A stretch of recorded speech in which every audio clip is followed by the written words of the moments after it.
So when you look at your run defense on Sunday, like you didn't give like yards per carry were down and everything, but it sort of controlled the game for them too. I guess kind of big picture. What did you think of that part of it? I don't think it was the run defense. I think it was the missed opportunities to get off the field. We have to get off the field on third down. They started off the game and they went down the field and scored. They hit 2 explosive passes on that drive, which is kind of an uncharacteristic of us. We've been playing pretty good the first drives of the game. Then we held them 3 and out. Then we held them 3 and out. And then we were on the verge of holding them to 3 and out again for 3 straight drives. And we had a missed opportunity on third down. And we gave them more chances to run the ball. I think they almost ran the ball 40 times.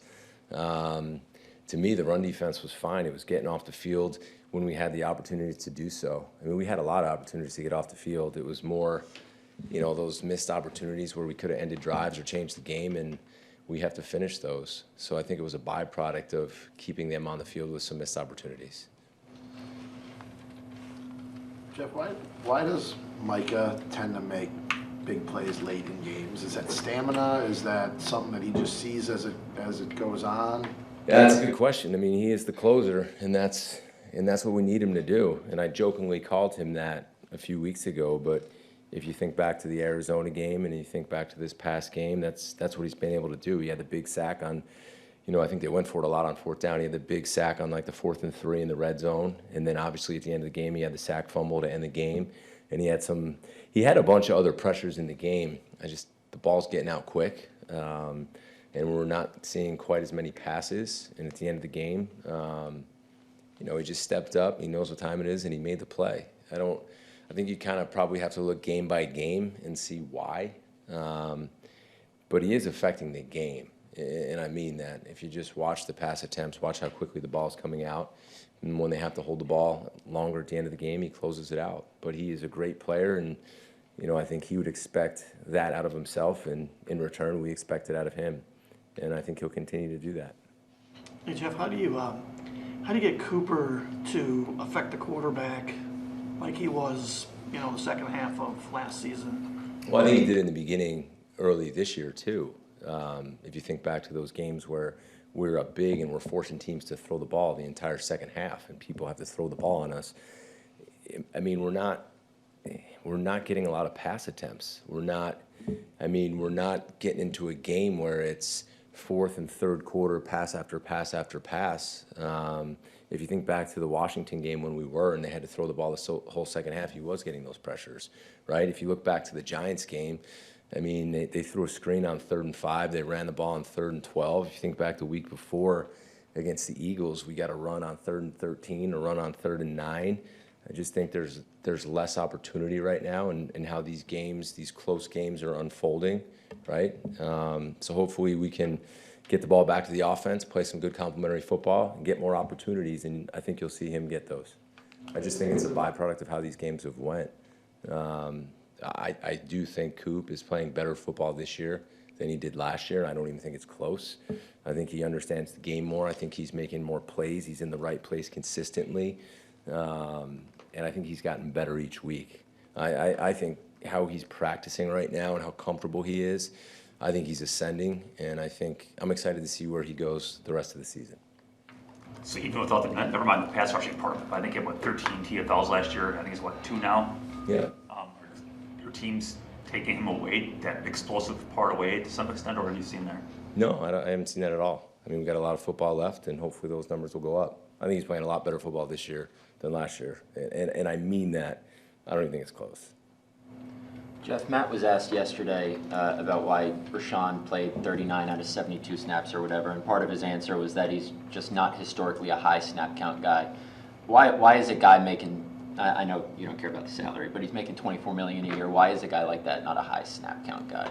Well, I think if you've looked back through this year, he's played more than he did last week. And again, I don't want to continue to give the answer. You got to take this game by game. But in some of those long drives, we're rotating guys. Guys are coming in and out. There's limited possessions and less pass opportunities, and there's nothing really to look into there. at the end of the game, I talked to DeMarcus and didn't even realize that his snap counts were where they're at. When DeMarcus is rotating him in and out of the games, is it a long drive? Is he tired? Does he need a break? Is situationally, is it short yardage? Where are they at on the field? Are we getting bigger people? Are we getting more tackles on the field? I don't look into it. It's one game. And if you look back on the other games, I just think we're making that a way bigger deal. Like, truthfully, I can look you in the eye and tell you that. I just don't think there's a story there with this one game. So I'd anticipate his snaps going up. And, I mean, you could say JJ played one more snap than him in the game, but that's just kind of the way it worked out. That wasn't like the set plan of the game. It's just rotation guys, how the drives go and how it happened. Yeah, I wasn't just saying this game specifically. I was saying more so over the long term is kind of what Matt said. But Yeah, I mean, I'm guess just, the answer stands. yeah, the answer does stand. So, Jeff, snap counts notwithstanding, he is an elite pass rusher, or at least that's the expectation, right? When you look at his pressure numbers, they're not as high as Micah's, obviously. You would like to think he's getting more one-on-ones because of Micah's presence. Do you need more from Rashawn, however many snaps he's playing, or do you feel okay with what you're getting from him? Certainly you want to continue to improve and get more pressure from all of your players across the board. I think if we go back and look at the last 3 weeks, I mean, I don't know if a quarterback, has thrown for, if you really look back at from the Carolina game, I think they threw for 100 yards. The Eagles didn't throw the ball very much. The Giants threw the ball for 200 yards. People are running the ball at a high amount of snaps against us right now. Other than early in the year when we're up on those teams and they have to throw the ball 40 to, there's some quarterbacks right now throwing for 500 yards last week, and there's some quarterbacks throwing for over 40 completions last week. We're getting a limited amount of pass rush opportunities, and truthfully what happens? I think, picture it this way. It's 40 rushes, right? And you're playing the run and you're getting double teamed and you're setting the edge, and then all of a sudden it's a play action pass and you have to have a conversion rush where it's not drop back pass, right? And a lot of it's not drop back pass. We're getting a lot of early down play action pass where it's 6-7 man protection, where it's double team, and maybe there's one-on-one and there's two guys out on routes.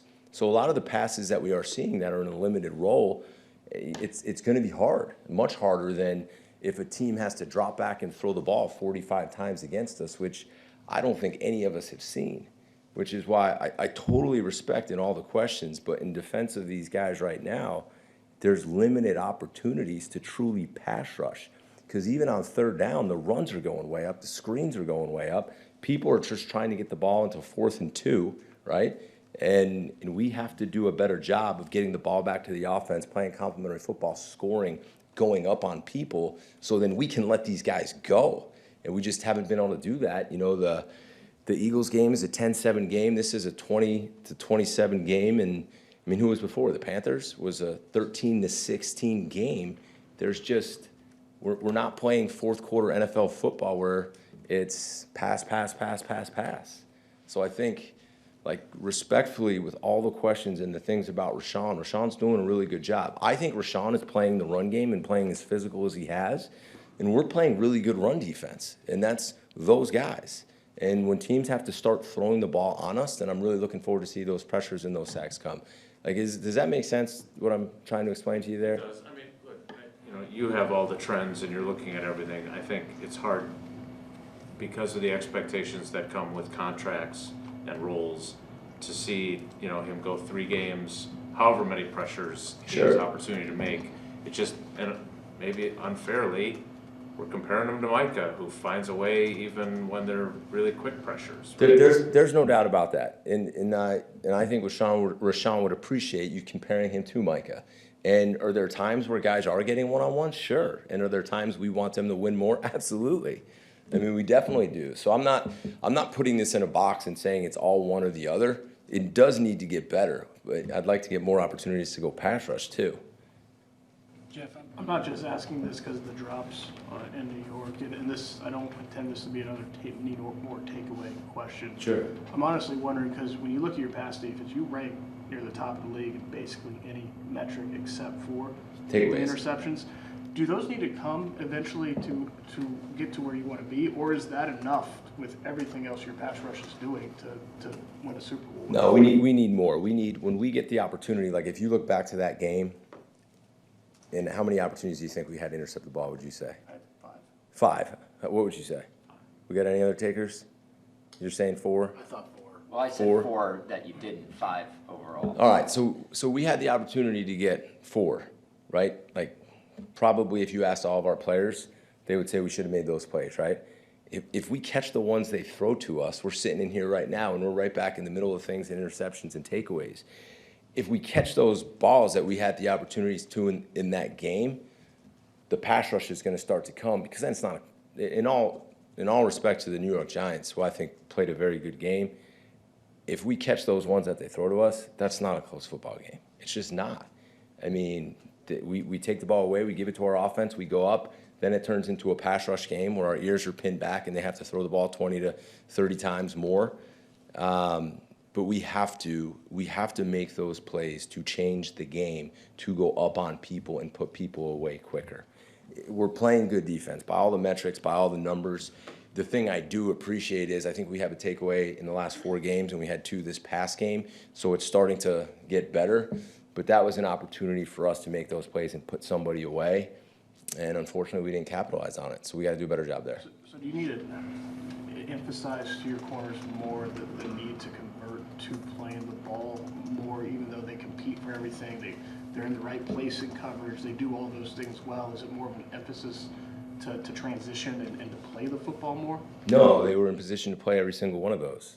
I mean, every one of them we had the opportunity to, except Bullard's, where Bullard had the ball and McDuffie came and hit him pretty hard and had a PBU. I mean, that one, I just throw that one out to luck, right? But the other ones, we had the opportunity to catch the ball and go back and score. On one of them, we had 2 players. I thought we were going to go up and catch the ball, and we didn't. And another one, I think he dotted right on our chest, and we just, for some reason, we didn't make the play in that situation. But in most of our coverages, we are playing the ball. Just one of those days, They're going to come. They're coming. You saw them. They're coming. Same thing. They are coming. If X says the same things, then I really believe they're coming. Jeff, you've mentioned screen passes a couple of times. Cooper was like so close to making a huge play. Yeah. In that third. So what's the coaching point for him so that play doesn't get away from him? I mean, he missed the tackle. He's there. He shed it off the block. It's 3rd and 11. I mean, I was ready to put my headset down and take a deep breath, and the next thing you know, the guy, he missed the tackle. I mean, it happens. Could he have been lower? Could he have wrapped him up more? Yeah, and I think if Coop looks back on that play, he would tell you the same thing. But it happens. Guys miss tackles, guys break tackles, and you got to play the next play and get off the field. He's been tackling at a really high rate. I think our whole team, if you look at the numbers across the board, we've tackled at a really high rate. I think we're one of the lowest in the NFL at missed tackles. Just one of those missed opportunities that could have changed the game, and fortunately we won the game. Jeff, I think there was a play in the Giants game where you had Parsons and Gary next to each other, and I think you got 3 linemen and a tight end to block those 2 guys, and yet it couldn't get to Winston on that. Are there instances here where pressure is necessary if you're not going to get if you're not getting that sack off of that? I think he might have gotten rid of it quickly on that play. Do you remember that play? I don't. Okay. And I'm sorry. It seems like 2 weeks ago. Yeah, I mean, we did pressure in the game. We pressured. We sent 6. I ran a 0 blitz in the game, so we sent more than 6, and we rushed 4 in the game. So there's time for everything. But yeah, we 0 pressured them, we 6-man pressured them, we 5-man pressured them, and we 4-man rushed them. So we got to keep mixing it up and doing those things. I just can't recall that one play. Jeff, Oh, go ahead, Pete. Do you have a follow-up on that? Because I could see the No, wheels spinning. I was just using that as an example. Like if Micah in particular is getting these doubles, Then you need someone to win, right? Yeah. But if they're not winning, then what do you do? Then we send more, or we coach them up better to win and put different guys in to win. I mean, there's not much more you can do. Like I said, there were times in the game where we sent everybody. There were times in the game where we sent 4. And then there's times when we did win our one-on-ones. Again, there's also just limited attempts right now. We need more. In the so the last few weeks, there's been occasional snaps where you're in base defense and you play Bullard at safety. Has it reached a point with Evan Williams where you just probably shouldn't take him off the field? Are you there yet? There's points where I don't want to take Evan or Bullard off the field, and I think that's where I'm at, right? I think they're two really good players, and when you see those situations, it's probably two receivers in the game and some type of two receiver personnel grouping in the game, and you don't have a nickel on the field, so you have to choose between Evan and Bullard. And if you're getting a lot of that personnel grouping, which we've been getting a lot of lately, you got to make sure you get both of them reps. So therefore, you're seeing both of them go in the game in those situations, right, to try to balance it out a little bit. But I don't want to take either of them off the field. It's just sometimes we have to with matching personnels or matching down and distances. But I think they're two really, really good players that deserve to play. So that's what you're seeing to balance that out a little bit and keep them fresh because we're going to need them both. Make sense? Anybody else? Yeah, since you guys are playing the Vikings, what's the challenge with playing Justin Jefferson? Is the pass rush there the answer? Well, you're playing, it's not just Justin Jefferson, who I think is, the premier wide receiver in the league after seeing him twice last year. They got a really good offensive line. I think both backs are really good. The tight end's been playing for a long time, and then they have Addison and some other good receivers. So they got 2 first-round picks at wideouts who are really talented. They can run the ball, but you definitely have to try to affect Justin, and that's going to be affecting the quarterback. It's going to be changing the picture for him. It's going to be changing the coverages. It's going to be at times getting your hands on Justin. It's going to be at times putting 2 on Justin. It's going to be at times having Justin one-on-one because you're doing something else. But, that certainly is a challenge. They're an explosive group. Obviously, a young quarterback who hasn't played much football. Just watching the Chicago game and some of the throws that he made, especially I thought early in the game he had some really nice throws, and then late in the game when he threw that touchdown, I thought that was a great throw. Probably gave him a lot of confidence and gave them confidence because you would have thought they would have won the game, in that situation with the time left on the clock. Like we talked about last year, Kevin and I go way back. I have a ton of respect for Kevin, working with him. I consider him one of my better friends in this profession, and I think he's a great play caller, and he's got great weapons, and he'll figure out how to get that quarterback better each week because that's what he does. So it will be a challenge, and whether they change up what they do or how they do it, you still got some of the best receivers, like you said, out there in the whole entire NFL. So we're going to have to affect the receivers, we're going to have to affect the quarterback, and then we're going to have to stop the run because that's how people have been playing us right now. But I have a lot of respect for what they do and how they do it.